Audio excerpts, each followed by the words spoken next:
Amada congregação do Senhor Jesus Cristo.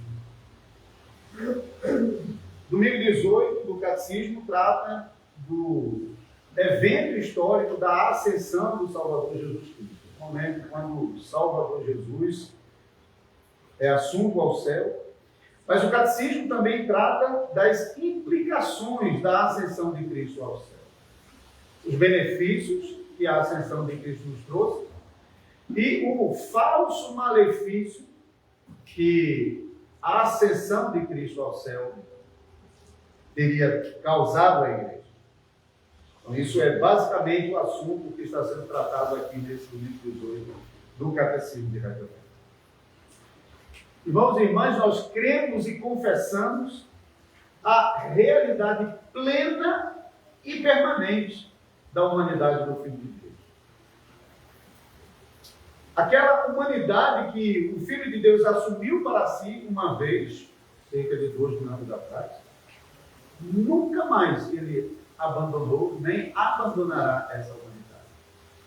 Mas, segundo os eternos propósitos de Deus, Deus decidiu, no tempo, assumir a nossa humanidade para nunca mais abandonar. Desde a encarnação, o Filho de Deus não se expressa de outra maneira senão por meio da nossa humanidade que ele assumiu. Então, todos os atos redentivos do Salvador que nós costumamos lembrar em pregações, que também é lembrado no Credo Apostólico e também no Catecismo, a encarnação do Filho de Deus, sofrimento, morte, sepultamento, ressurreição dos mortos, ascensão ao céu e sua entronização à direita do Pai, cada um desses eventos, o Filho de Deus realizou na humanidade que ele assumiu, a nossa humanidade. Para nós é extremamente importante manter que tudo o que o eterno Filho de Deus realizou quanto à nossa salvação, ele o fez na carne. Ele o fez por meio da humanidade que ele assumiu. Então foi nessa mesma unidade que ele nasceu, sofreu, morreu, foi sepultado, ressuscitou. Nessa mesma humanidade ele subiu ao céu. E a prova disso, nós não lemos sobre isso aqui em Mateus 24, mas lá em Lucas 24, nós lemos versículos 51 a 53, que enquanto ele falava as últimas palavras com os seus discípulos, ele foi elevado às alturas na presença dos discípulos. E ali os abençoou. E Lucas, o mesmo Lucas, do Evangelho de Lucas, escrevendo Atos, começa o livro de Atos exatamente onde ele terminou, falando sobre o cumprimento da promessa aos discípulos e a ascensão de Cristo ao céu. Então, a ascensão de Cristo ao céu, para nós, é um evento histórico, pleno, real, não simbólico. E esse evento real na vida do Salvador tem um significado maravilhoso para a igreja. Se a gente perde de vista a realidade do evento da ascensão de Cristo, isso terá também consequência direta na esperança que nós temos das promessas que Deus nos fez de vida eterna. Como nós entenderemos a nossa vida na eternidade se nós não entendemos como Cristo veio ao mundo, como ele passou pelo mundo e como ele permanece no céu e voltará ao mundo em breve. Agora, se Jesus subiu ao céu e lá está, conforme estamos falando, o que então Jesus quis dizer em Mateus 28, versículo 20? E eis que estou convosco todos os dias até a consumação dos séculos. Se nós cremos que ele subiu e não está mais conosco, o que então ele quer dizer com essas palavras? Será que Jesus estava dizendo aos discípulos que ele tinha desistido de subir ao céu e então tinha decidido permanecer com os discípulos? Ou será que Jesus estava ensinando que o seu corpo seria espalhado por todos os lugares, de tal maneira que ele Ele estaria no céu, mas também continuaria na terra com os seus discípulos? Ou Jesus estava ensinando aos seus discípulos que ele subiria ao céu segundo a sua humanidade, mas permaneceria com os discípulos segundo a sua divindade? Essa, irmãos, é a questão aqui no domingo 18, é a discussão aqui no domingo 18. É fundamentalmente essa discussão. O que Jesus quis dizer, então? Estarei convosco todos os dias até a consumação dos séculos, se nós, reformados, afirmamos que Cristo subiu ao céu.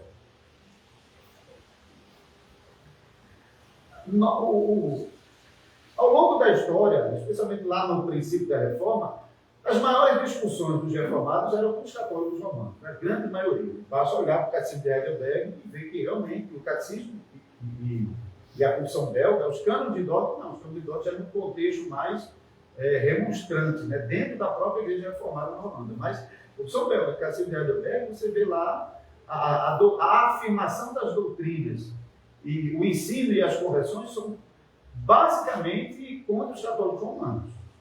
Mas nesse ponto aqui, a discussão é fundamentalmente contra os luteranos. A gente também percebe nas confissões reações dos reformados contra anabatistas. Pense, por exemplo,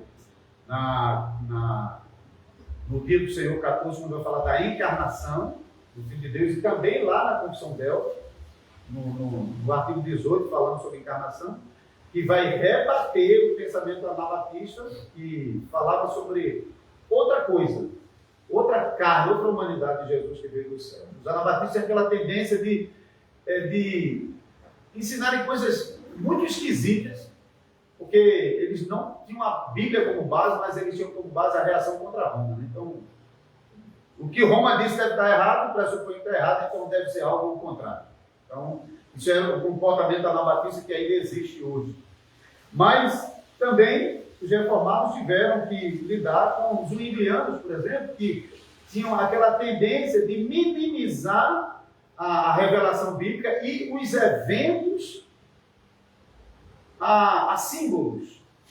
Lembra daquela famosa discussão entre Zwinglio e Lutero, em que naquela gravura que Lutero está apontando para a mesa, isto é o meu corpo, e Zwinglio está apontando para o céu. Hein? Então, o corpo de Cristo está no céu. Isso mostra realmente como, para Zwinglio, é uma linguagem simbólica. Não devemos esperar uma realidade realmente nos eventos. Por exemplo, quando nós realizamos a ceia do Senhor, não devemos esperar uma presença real de Cristo na ceia, isso é meramente simbólico. Então, os reformados, eles realmente estavam interagindo com todos os grupos, tanto católicos romanos, como luteranos, como zwinglianos, como anabatistas.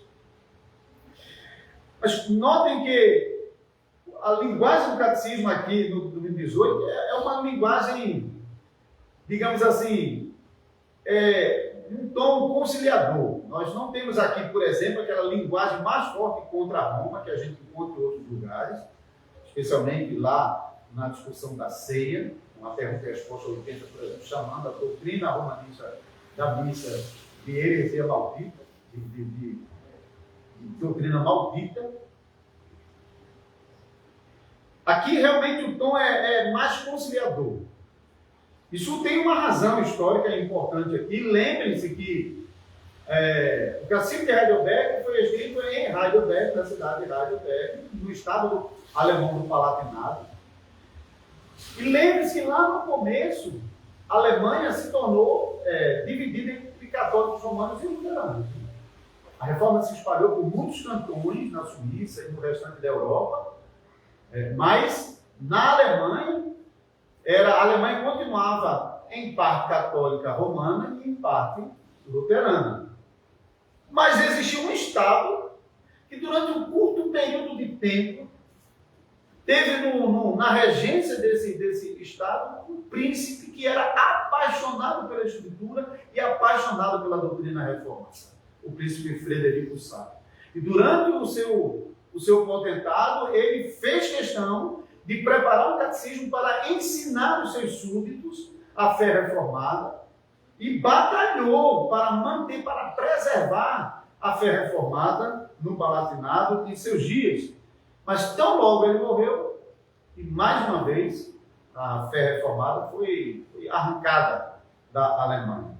Então, a famosa paz de Augsburgo, de 1555, garantia somente a tolerância aos luteranos. A religião oficial, no começo ainda era católica romana, mas tinha uma tolerância aos luteranos, até que o luteranismo acabou se tornando a religião oficial. Mas na paz de Augsburgo não tinha espaço para os reformados.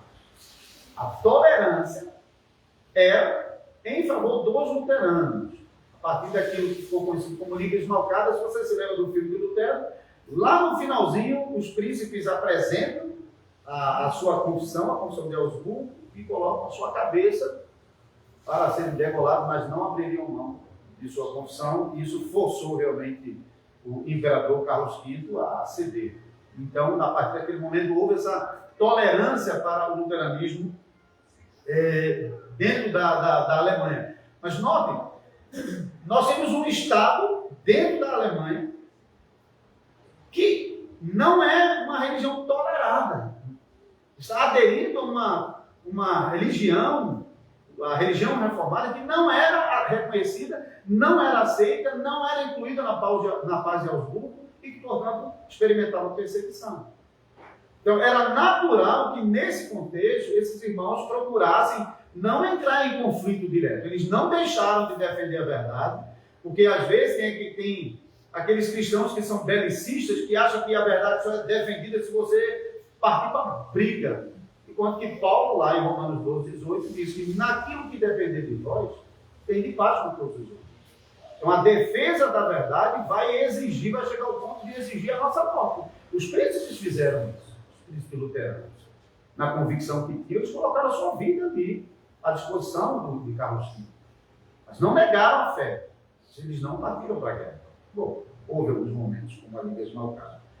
Mas o ponto é que Frederico III, chamado sábio, que não é o mesmo Frederico III da Saxônia, que é na época de Lutero, ele realmente, e os autores do catecismo, Zacarias Ucinos, Gaspar Olevianos, eles estão mantendo um tom ameno na abordagem da doutrina. Os luteranos, desde aquela época e ainda hoje, sustentam uma doutrina que é conhecida como a doutrina da ubiquidade, a doutrina que ensina a onipresença da natureza humana de Jesus. Segundo a doutrina da ubiquidade, os luteranos, eles creem que na encarnação, as duas naturezas de Cristo, elas se uniram na única pessoa do Filho de Deus, como nós também afirmamos, porém, eles assumem que houve uma comunicação de atributos mútuos entre as duas naturezas.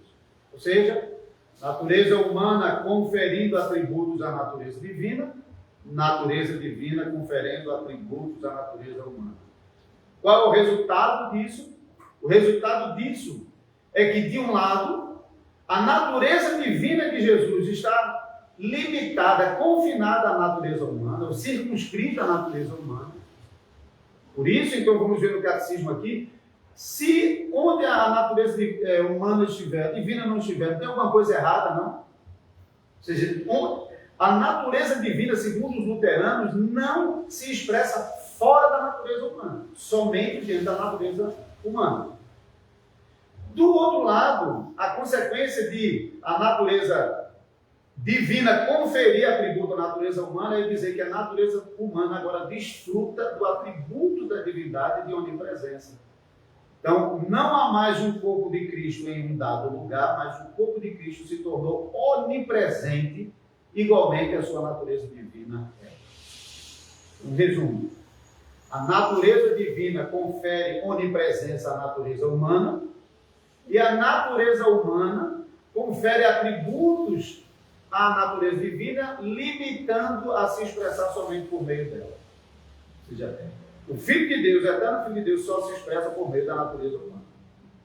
Como é que eles resolvem, então, o problema? Dizendo que a natureza humana está espalhada por todos os lugares. Por isso também está na ceia que está no pão e no vinho, que é uma consequência que a gente vai ver quando chegar na doutrina da ceia.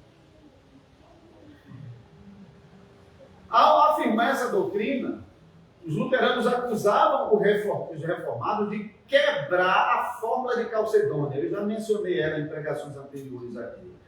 A fórmula de Calcedônia foi aquela fórmula de consenso entre os cristãos do sexto século, do Concílio de Calcedônia 551, na qual fórmula foi definida que as duas naturezas, elas estão unidas na única pessoa do Filho de Deus, que essas duas naturezas não se misturam, não se confundem, não se separam. Mas cada natureza preserva suas próprias características. Isso é fórmula de Calcedônia. Então, uma pessoa, duas naturezas, preservam suas características, não se misturam, não se separam. O que os luteranos disseram é que os reformados estavam quebrando a fórmula de Calcedônia, porque no momento que o reformado dizia que a natureza divina está aqui agora sem o corpo, estaria separando a natureza divina da sua humanidade. Essa é a acusação luterana. Porém, os reformados sempre têm defendido a fórmula de Calcedônia e justificado que não há separação entre as naturezas, porque a natureza divina permanece onipresente e a natureza humana permanece circunscrita. Como a fórmula de Calcedônia vai dizer, cada natureza preserva as suas características. Então, para os reformados, o fato de dizer que Cristo está no céu e por sua divindade na terra, não está separando. Veja como é que a pergunta e a resposta 48 vai responder isso no catecismo. A sua divindade é ilimitada e está presente em toda parte. Não a humanidade, mas a divindade. Por isso conclui-se que, apesar da sua natureza humana, a sua natureza divina ultrapassar a humana, a natureza humana que ele assumiu, ela está dentro dessa natureza humana e ela permanece unida como pessoa. Então, o divino se apropriou do humano, mas o divino se expressa fora da natureza humana. A natureza humana não se constitui um limite de existência para a natureza divina. Então, não há nenhum conflito com a fórmula de Calcedônia em afirmar que Cristo, por meio da natureza divina, está conosco aqui, mas segundo sua natureza humana está no céu. Os reformados é que, por sua vez, também acusavam os luteranos de quebrar a mesma fórmula de Calcedônia, porque os luteranos suspeitam que sim, que há uma quebra da fórmula de Calcedônia, ao dizer que agora a natureza humana tem propriedades diferentes e a natureza divina tem propriedades diferentes. Porque se uma conferiu propriedade à outra, então a natureza divina tem agora a propriedade que não é dela, a limitação, a circunscrição à natureza humana. E, por sua vez, a natureza humana tem agora elemento que não faz parte dela, que é a onipresença. Então, os reformados acusavam também os luteranos de eles sim quebrarem a fórmula de Calcedônia e, de fato, fazerem com que as duas naturezas se misturassem.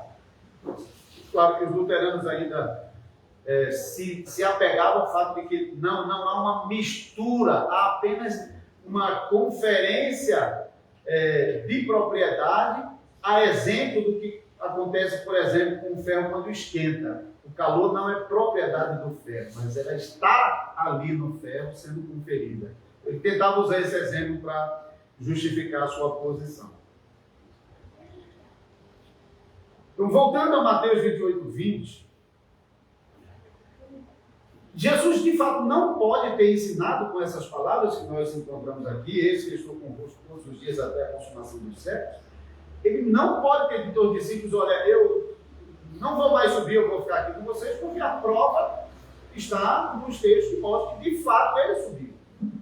Final de Lucas, início de Atos, Jesus, na presença dos discípulos, ele sobe aos céus. Jesus também não pode ter dito que ele espalharia o seu corpo por todos os lugares do mundo, de modo que ele estivesse corporalmente no céu e também na terra com seus discípulos, porque em lugar nenhum da Bíblia você vê sobre isso.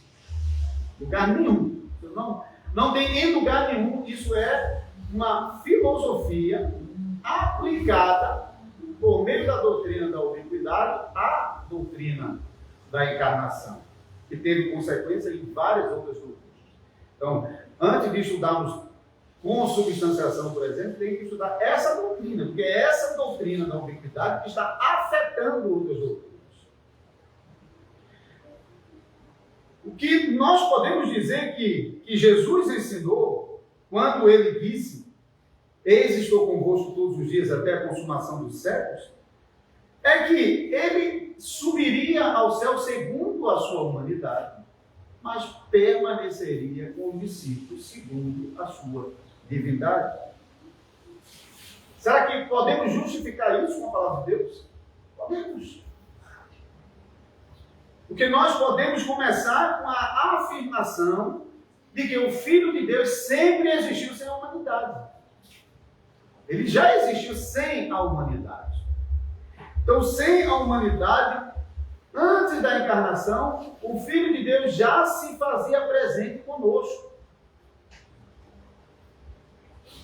Lembre-se, por exemplo, quando os profetas do Antigo Testamento estavam profetizando, como é que esse fenômeno se dava? Nós lemos lá em 1 Pedro, no capítulo 1, versículos 10 e 11, foi a respeito dessa salvação que os profetas indagaram e inquiriram, os quais profetizaram acerca da graça a vós destinada, investigando atentamente qual ocasião ou quais as circunstâncias oportunas indicadas pelo Espírito de Cristo que neles estava, ao dar de antemão testemunho sobre os sofrimentos referentes a Cristo e sobre as glórias que o seguiriam. Quando os profetas estavam profetizando, era Cristo lá. Desde a criação do mundo, Cristo estava lá como agente de todas as coisas, colocando em prática, colocando em execução a vontade do Pai. Então, tanto aqui, nas palavras do apóstolo Pedro, nós conseguimos entender o que acontecia no Antigo Testamento, como Cristo já estava com os seus discípulos, os profetas, por meio do Espírito Santo. Ele não estava fisicamente, ele não havia encarnado ainda, mas ele já estava lá por meio do seu Espírito. E você pode ainda lembrar as manifestações outras de Deus no Antigo Testamento, que chamamos de teofanias, a palavra epifania, que fala sobre a manifestação de Deus, né? Então, as teofanias eram manifestações de Deus, você pode se lembrar já no Jardim do Éden. Adão e Eva ouviam o som de Deus se aproximando no jardim. O texto não fala com clareza se é uma das pessoas da Trindade.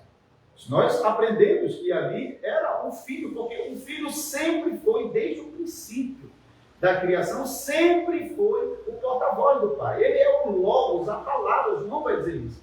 No princípio era o verbo era Deus e o verbo estava com Deus e era Deus. A palavra é Deus, a palavra estava com Deus e a palavra deu criação a todas as coisas. E essa palavra depois se fez carne e habitou entre nós. Então, nós podemos, com segurança, afirmar que o Filho de Deus estava já ali manifestando a presença de Deus no paraíso. Podemos ver outra evidência disso, várias teofanias, mas você pode perceber outra evidência disso lá no capítulo 18 e 19 de Gênesis, quando as três figuras aparecem a Abraão, e o texto claramente diz que Abraão permaneceu na presença do Senhor. Era Deus mesmo quem estava ali. E muitos comentaristas e teólogos, e acho que é uma boa razão para dizer isso, mencionam a expressão anjo do Senhor como sendo uma expressão que designa o Filho de Deus antes da encarnação. Embora, talvez nem todas as ocasiões o uso da expressão que significa isso, mas geralmente sim, a primeira vez foi utilizada em Gênesis 16, 9, naquela situação em que Agar estava fugindo de Sara, né? Então, em todas essas manifestações de Deus do Antigo Testamento, nós podemos dizer com segurança que eram manifestações do Filho de Deus, ou que pelo menos o Filho de Deus estava presente nessas manifestações. Se quisermos manter o aspecto da Trindade nas manifestações, nós não podemos negar que a segunda pessoa da Trindade, o Filho de Deus, estava presente nessas manifestações, porque o próprio Pedro revelou claramente isso. Então, para nós, não é estranho de jeito nenhum que Cristo se expresse fora da sua humanidade. Ele já fazia isso. Desde o princípio, ele já fazia isso. E Jesus mesmo ensinou que o Espírito Santo permanece com os crentes e que é por meio desse Espírito que Jesus estará presente com o seu discípulo. Jesus ensina isso em João 14.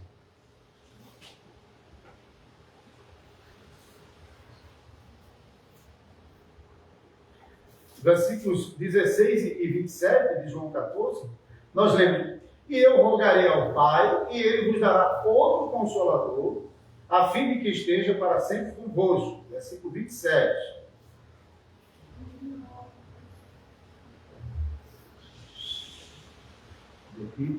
Deixo-vos a paz, a minha paz vos dou, não vos la dou. Desculpa, 26, né? Mas o Consolador, o Espírito Santo, a quem o Pai enviará em meu nome, esse vos ensinará todas as coisas e vos fará lembrar de tudo o que vos tenho dito. E no capítulo 16, no versículo 7, Jesus vai dizer: mas eu vos digo a verdade, convém que eu vá, porque se eu não for, o Espírito Consolador não virá para vós outros. Se, porém, eu for, eu vos enviarei. Então, aqui em João, claramente, João está ensinando que Jesus ir para o céu é parte do plano da redenção. Tem que acontecer.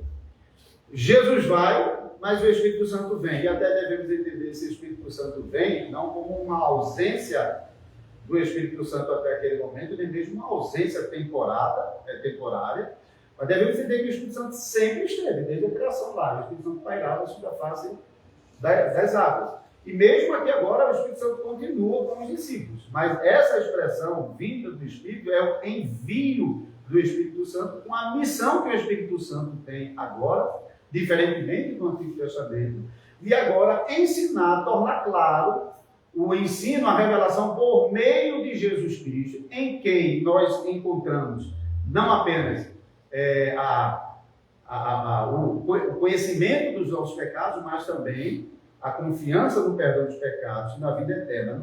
Aqui em João 14,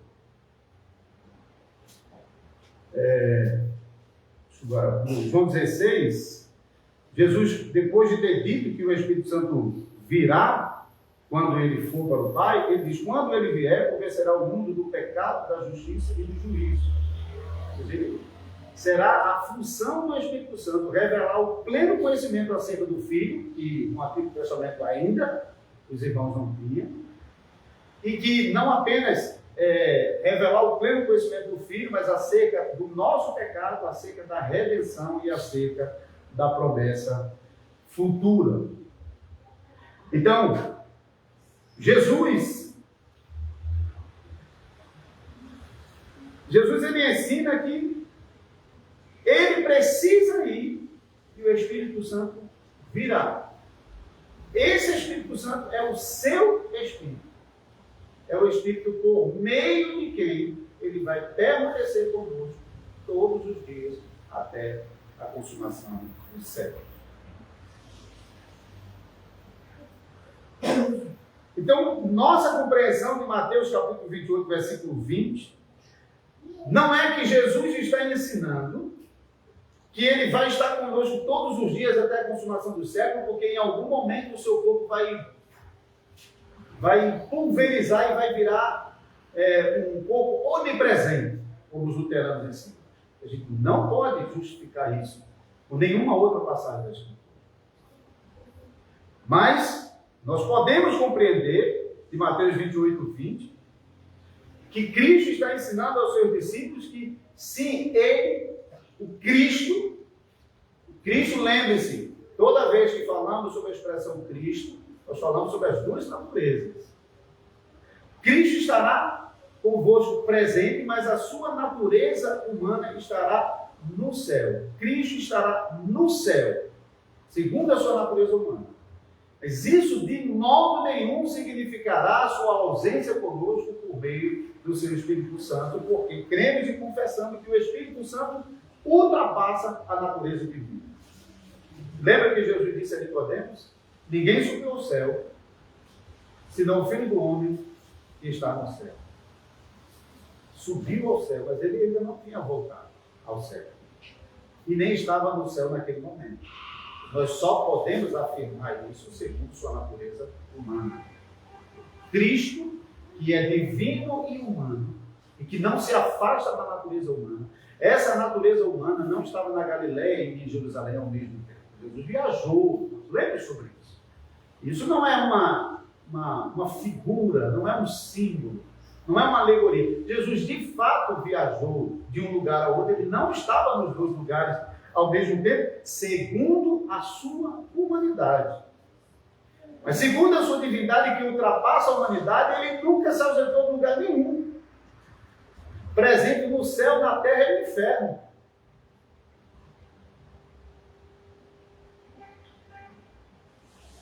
Assim, nós cremos e confessamos que a divindade de Cristo está em todos os lugares, mas a sua humanidade está em algum lugar no céu. Nós não podemos apontar. Está em algum lugar no céu.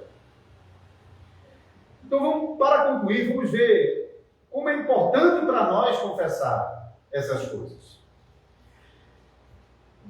3 benefícios que nós podemos tomar para nós do fato de que Cristo está no céu. Como o nosso Salvador, lembre-se que tudo que Cristo realizou para a nossa salvação, Ele realizou na carne. Ele é o eterno Filho de Deus, mas o que Ele realizou em nosso favor é na carne. Então, na carne Ele veio no mundo, na carne Ele está no céu. É assim que Ele nos beneficia. Então, 3 benefícios do fato de que Cristo está no céu. Cristo está no céu é a garantia de que nós também estaremos fisicamente onde Ele está. Não tem obstáculo, não tem barreira. O físico e o não físico não são contraditórios, não são conflitantes. O natural e o espiritual não se conflitam. Eles convivem perfeitamente. Lembre-se, Deus estava no paraíso, caminhando no paraíso, conversando com Adão. Não há nenhuma limitação entre o céu e a terra ali, entre o espiritual e o material. O material, ele comporta perfeitamente o espiritual. Então, o fato de que Jesus Cristo está no céu, levou a nossa natureza humana para o céu, é a nossa garantia de que nós também podemos estar lá onde Ele está. Não tem absolutamente nada que fale contra isso. Jesus é a prova disso. Em João 14, 3, Jesus vai dizer: não se turbe o vosso coração. Creio em Deus, creio também em mim. Na casa de meu pai há muitas moradas. Se não fosse assim, eu vou teria dito. Pois vou preparar lugar. E se eu for, os levarei comigo, para que onde esteja, eu estejais vós comigo. Nada, absolutamente nada, pode impedir que o nosso corpo físico um dia esteja no céu junto com o nosso Salvador. Essa é a primeira bênção de confessar essa doutrina. Porque se Cristo não está no céu, então para onde é que nós vamos? O que é que vai ser então de fato o nosso corpo? Qual é de fato a esperança Que esperança é essa de ressurreição? Se Cristo não ressuscitou de um corpo, ele não está no céu dos corpos. Segundo, Cristo no céu é a certeza que nós temos um advogado junto ao Pai intercedendo por nós. Lembre-se que é como Cristo Salvador que Jesus realiza a obra da salvação. A entronização do Filho de Deus como sacerdote e rei ao lado do Pai é parte da obra da salvação. Isso ele realiza como Deus homem. Se a sua humanidade não está lá, à direita do Pai como intercessor, o que advogado é esse que nós temos lá? Se não é o advogado conforme Hebreus diz, que é a nossa própria natureza, como nós podemos confiar que ele será o nosso verdadeiro defensor, o nosso paráclito, o nosso advogado, o nosso amigo, aquele que fala em nosso lugar, advoga? O Cristo, nós já usamos esse texto aqui, de 1 João 2, 1 e 2, Cristo é nosso advogado no céu, intercedendo continuamente por nós. Sabe que, voltando ao texto de João, no capítulo 16, versículo 7, ele diz: se eu não for para lá, o Espírito não vem. Então, de um lado, a presença do Espírito entre nós é a certeza de que Cristo está lá, porque senão o Espírito Santo não teria vindo. Porque a vinda do Espírito era a promessa de Cristo manifestada lá.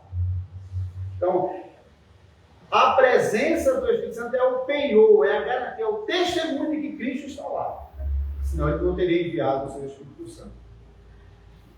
E a certeza de que ele está lá é a garantia de que o Espírito Santo está conosco, que nós contamos com essa companhia do Espírito Santo o tempo todo conosco, para nos auxiliar, para nos ensinar, para nos manifestar, nos revelar Cristo, para gerar Cristo em nosso coração, para nos levar a uma contrição sincera por causa dos nossos pecados, mas também a uma confiança segura no perdão dos pecados e a certeza de que um dia ele voltará do mesmo modo como ele subiu.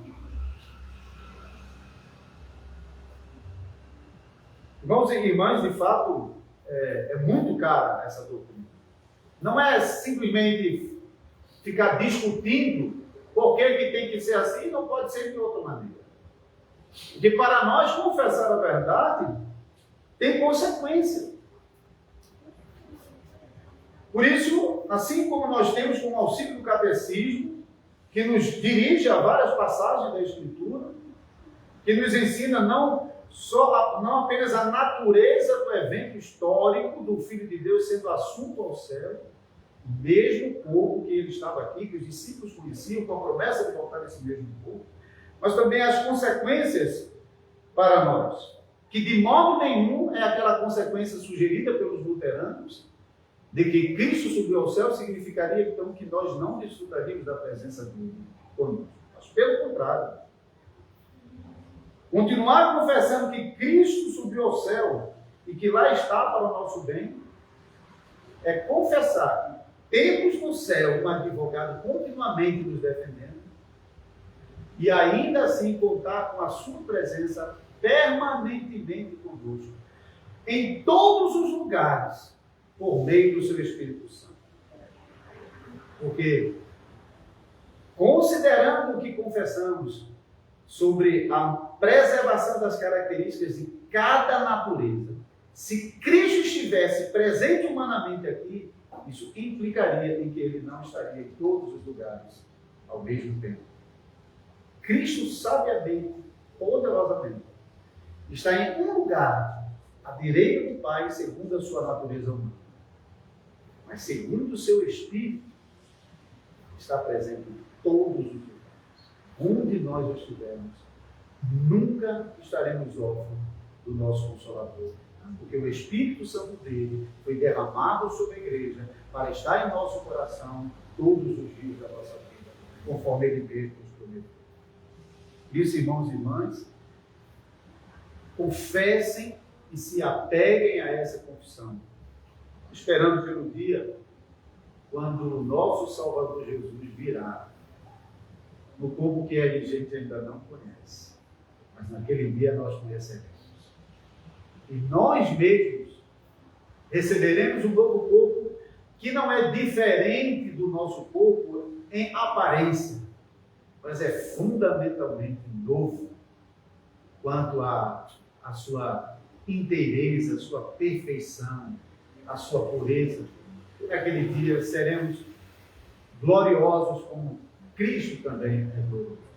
E essa esperança na vinda do nosso Salvador Jesus Cristo possa estimular a confissão da igreja no Cristo que subiu ao céu e que voltará da mesma maneira em que ele subiu. Amém.